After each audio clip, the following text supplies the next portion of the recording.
Le Seigneur soit avec vous. Et avec votre esprit. Annonce de l'Évangile de Jésus-Christ selon saint Luc. Gloire à toi, Seigneur. En ce temps-là, Jésus disait à ses disciples, « Un homme riche avait un gérant qui lui fut dénoncé comme dilapidant ses biens. Il le convoqua et lui dit, « Qu'est-ce que j'apprends à ton sujet? Rends-moi les comptes de ta gestion, car tu ne peux plus être mon gérant. » Le gérant se dit en lui-même, « Que vais-je faire, puisque mon maître me retire la gestion? Travailler la terre, je n'en ai pas la force. Mendier, j'aurais honte. Je sais ce que je vais faire pour qu'une fois renvoyé de ma gérance, des gens m'accueillent chez eux. » Il fit alors venir un par un ceux qui avaient des dettes envers son maître. Il demanda au premier, « Combien dois-tu à mon maître? » Il répondit, « 100 barils d'huile. » Le gérant lui dit, « Voici ton reçu.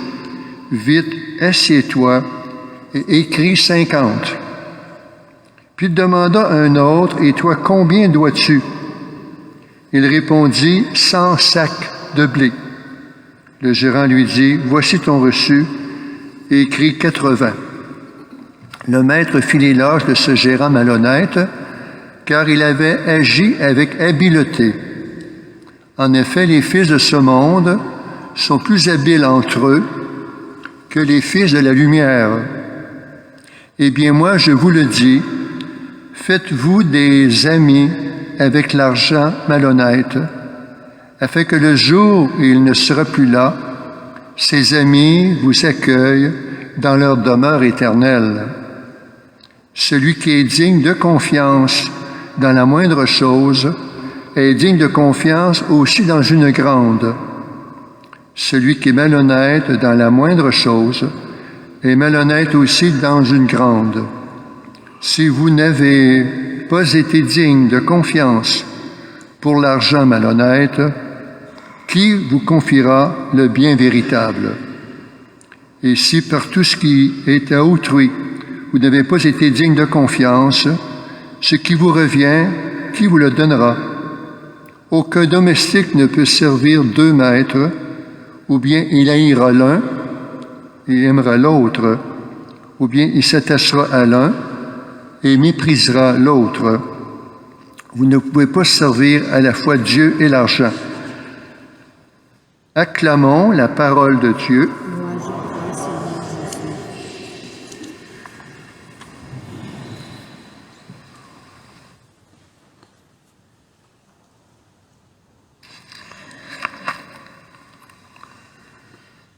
Alors, cette parabole qu'on vient d'entendre ce matin dans cet évangile veut faire ressortir, bien sûr, un aspect qui n'est pas seulement une question monétaire. On est appelé à nous mettre en marche pour le royaume des cieux. Et saint Luc mentionne donc qu'un intendant a été dénoncé pour avoir dilapidé les biens de son maître en réduisant la dette de chacun de ceux qui devaient remettre une certaine quantité de biens. Donc, il effectue donc ici des remises importantes qui ne lui appartiennent pas. Donc, il cherche à se faire des amis sur ce qui pourra arriver dans l'avenir et sur qui il pourra compter. Alors, on appelle ça un vrai détournement de fonds. Jésus était réaliste. Il savait bien que tous ses disciples n'étaient pas en mesure de se dépouiller de leur argent pour le suivre. Donc, pour vivre, on sait tous, on a besoin du nécessaire pour assumer nos responsabilités. Pour des parents, assumer les responsabilités aussi familiales, aller aux besoins des jeunes qui grandissent. Donc, cette parabole, donc, veut nous faire comprendre que s'il est vrai qu'on peut se perdre avec l'argent trompeur, mais on peut aussi se sauver en faisant le bien. Autrement dit, l'argent, comme tant d'autres réalités de l'existence, peut être une arme à deux tranchants. Il peut nous rendre service ou nous rendre esclaves. Il peut nous asservir quand il devient notre passion, notre idole et la fin première de notre existence. Donc, aux yeux de Jésus, s'en servir à bon escient, c'est l'utiliser non pas seulement pour soi, pour ses propres satisfactions, mais c'est aussi pour le bonheur et le bien-être des autres qui parfois sont dans le besoin. Mais le prétexte de l'argent ici, c'est une comparaison par laquelle on va aller plus loin.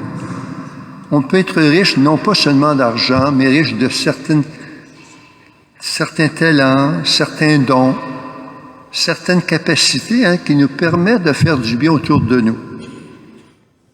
Alors, c'est ce qui fait que Jésus voulait faire montrer ici que les fils de la lumière doivent être aussi habiles que les fils de ce monde. Alors, si par contre, je me rends compte que j'ai des capacités d'accueil, capacité aussi d'être à l'écoute de l'un et de l'autre, capacité aussi de faire du bien, alors c'est peut-être là ma richesse que j'ai à partager avec d'autres. Le bien que je peux apporter en écoutant, en conseillant, en étant seulement présent à l'autre. Je me rendais compte que parfois on a des invitations d'être là, par exemple pour une rencontre, pour une réunion de famille ou des amis. Puis on va être porté parfois à dire, bon, ça me convient moi, je n'irai pas. Mais en bout de ligne, c'est peut-être juste notre présence, être avec ces gens-là, c'était déjà pour eux un réconfort, une joie, une façon de vivre agréablement. Alors parfois, d'accepter d'être là, c'est peut-être plus qu'on pense, le bien qu'on peut leur apporter.